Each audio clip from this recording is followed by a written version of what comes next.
भारत अब दुनिया का सबसे बड़ा राफेल फाइटर जेट का खरीदार बनने जा रहा है। एक ऐसी डील जिसकी कुल कीमत $50 बिलियन यानी कि लगभग 4 लाख करोड़ रुपए से भी ज्यादा की हो सकती है। 36 जेट से शुरू हुआ ये सफर अब 176 राफेल तक पहुंच रहा है।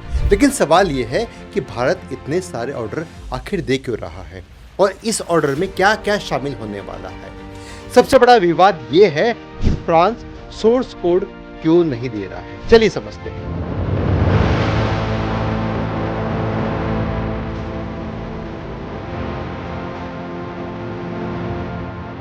कहानी शुरू होती है 2016 से। सितंबर 2016 में भारत और फ्रांस के बीच में 36 राफेल फाइटर जेट्स का कॉन्ट्रैक्ट साइन हुआ था। इसकी कीमत थी लगभग 7.87 बिलियन यूरो, इनकी भारतीय रुपए में लगभग 59,000 करोड़ रुपीस। ये सारे जेट्स फ्लाई अवे कंडीशंस में भारत आए थे, मतलब फ्रांस में बने, वहां रेडी हुए और रेडी टू फाइट मोड में सीधे भारत आ गए। दिसंबर 2024 तक सभी 36 राफेल फाइटर जेट्स की डिलीवरी भारत को हो चुकी थी। इन्हें अंबाला एयरबेस पर पाकिस्तान बॉर्डर के पास में और हासीमारा एयरबेस पर चीन बॉर्डर के पास में तैनात किया गया है। मतलब 2 फ्रंट वॉर स्ट्रेटेजी के हिसाब से इनको डिप्लॉयड किया गया है। अब आते हैं दूसरे बड़े ऑर्डर पर। अप्रैल 2025 में भारतीय नौसेना के लिए 26 राफेल मरीन का कॉन्ट्रैक्ट साइन हुआ था। ये डील करीब 7.5 बिलियन यानी कि 63,000 करोड़ रुपए की थी। इसमें 22 सिंगल सीटर फाइटर और 4 twin seat trainer fighter jets भी शामिल है।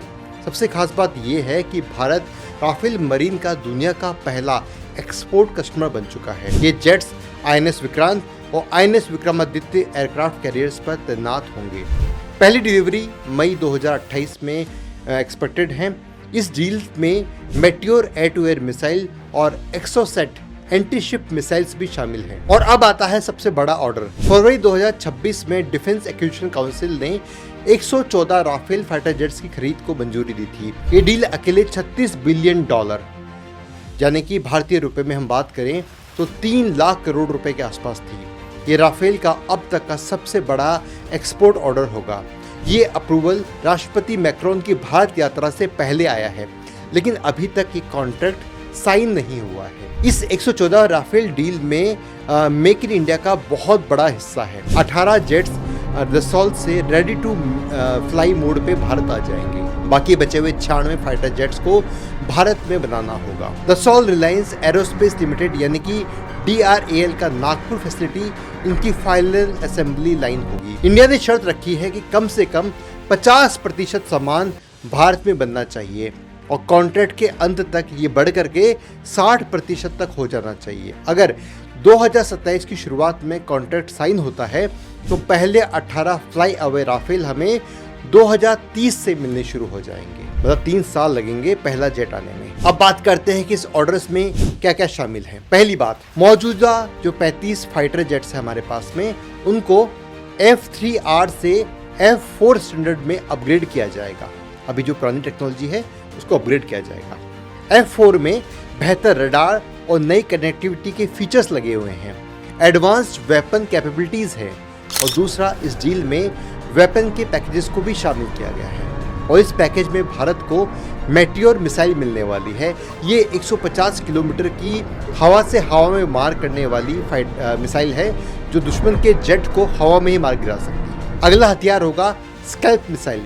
ये 300 किलोमीटर की क्रूज मिसाइल है जो जमीन पर दुश्मन के बंकर, उसके ठिकाने, टैंक्स को बर्बाद कर सकती है, तबाह कर सकती है। अगला नंबर है हैमर का, जो GPS गाइडेड प्रेसिशन बॉम्ब है जो छोटे और स्पेसिफिक टारगेट्स को पिन पॉइंट एक्यूरेसी के साथ में तबाह कर सकता है। इन सब के अलावा F4 अपग्रेडेशन भी इसमें शामिल किया गया है। ये राफेल का नया और लेटेस्ट सॉफ्टवेयर वर्जन है जिसमें बेहतर रडार कनेक्टिविटी मिलने वाली है। नए हथियार चलाने की कैपेबिलिटीज में शामिल होगी। साथ ही साथ जो M88 इंजन अभी राफेल में लगा हुआ है उसकी मरम्मत और ओवरहोलिंग भी भारत में ही हो सकेगी।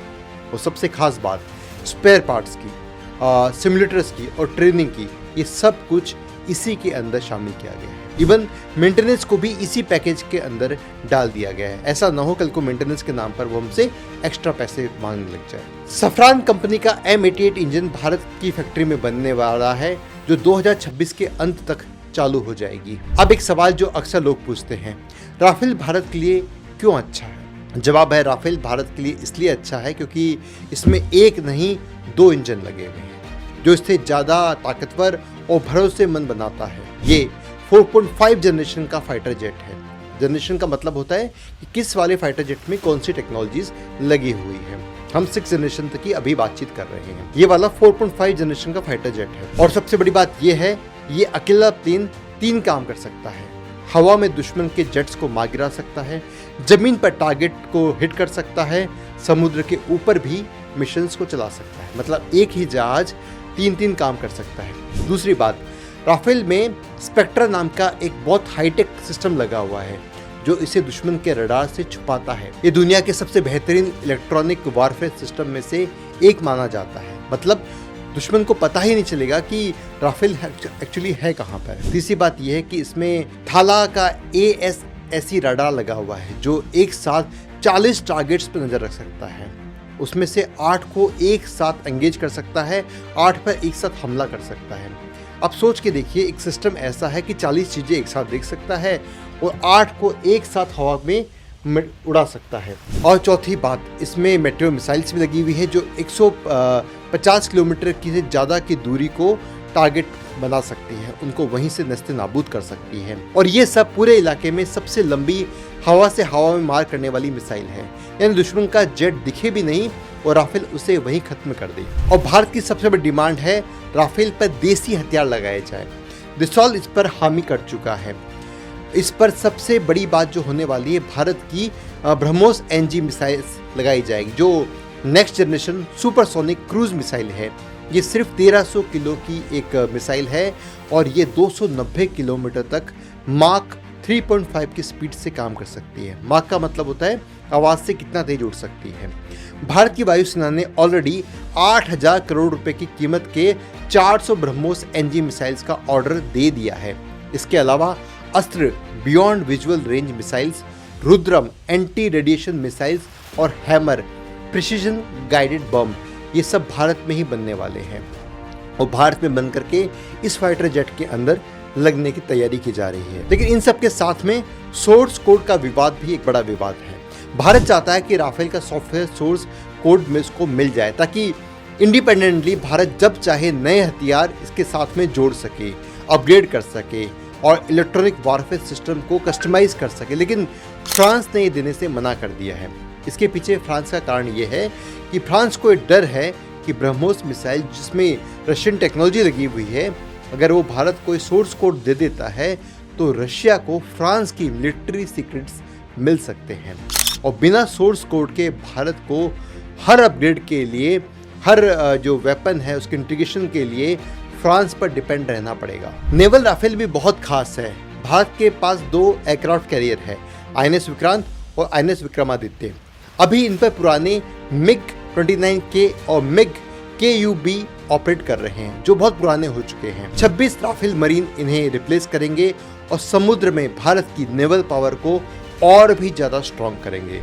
खासकर जब चाइना अपनी एयरक्राफ्ट कैरियर फ्लीट को बढ़ा रहा है तो भारत के लिए ज़रूरी हो जाता है कि हम इस तरफ और बड़ा कदम उठाएं और इंडियन ओशन में अपनी प्रेजेंस को बढ़ा सकें। तो ये डील भारत के लिए बहुत क्रिटिकल है और रिपोर्ट्स है कि नेवी 31 और राफेल मरीन मांग रही है। हालांकि ऑफिशियली अभी तक कंफर्म नहीं हुआ है। भारत को 2 फ्रंट्स पर तैयार रहना है। पश्चिम में पाकिस्तान है और उत्तर में हमारे चाइना बैठा है और दोनों पर ही विश्वास नहीं किया जा सकता है। इंडियन एयरफोर्स की हालत अभी चिंताजनक है। भारत में जो सैंक्शन स्क्वाड्रन्स है एयरफोर्स के पास में वो 42.5 है, लेकिन एक्चुअल में भारत के पास मात्र 31 स्क्वाड्रन्स है। MiG-21 के रिटायर होने के बाद ये और गिर करके 29 हो सकती है। ये भारत के इतिहास में सबसे कम होने वाली है। इसीलिए 114 राफेल का ऑर्डर भारत के लिए बहुत जरूरी है। यहाँ स्क्वाड्रन का मतलब होता है फाइटर जेट्स की ऑफिशियल यूनिट, जिसमें एक स्क्वाड्रन के अंदर 16 से 18 फाइटर जेट्स होते हैं। अब कॉस्ट पर भी बात कर लेते हैं। ओरिजिनल 36 राफेल की पर यूनिट कॉस्ट करीब $244 मिलियन आई थी। भारतीय रुपए में आज की रेट देखें तो लगभग 2000 करोड़ के आसपास ये रेट होने वाली है। इस नई 114 राफेल की डील में मेक इन इंडिया कंपोनेंट होने की वजह से इस बात की पूरी संभावना है कि पर यूनिट कॉस्ट कम हो जाएगी। पर भारत की सरकार को चाहिए कि हम कावेरी इंजन पर काम को आगे बढ़ाएं। भारत की प्राइवेट कंपनी के साथ मिलकर के हम 6th जनरेशन फाइटर जेट्स पे काम शुरू कर दें। अगर ये संभव नहीं होता है तो भारत को कम से कम विदेशों में जो 6th जनरेशन फाइटर जेट्स अभी बन रहे हैं उनके डेवलपमेंट के साथ में जुड़ना चाहिए। ऑलरेडी भारत को इसके लिए एक इन्विटेशन मिल चुका है।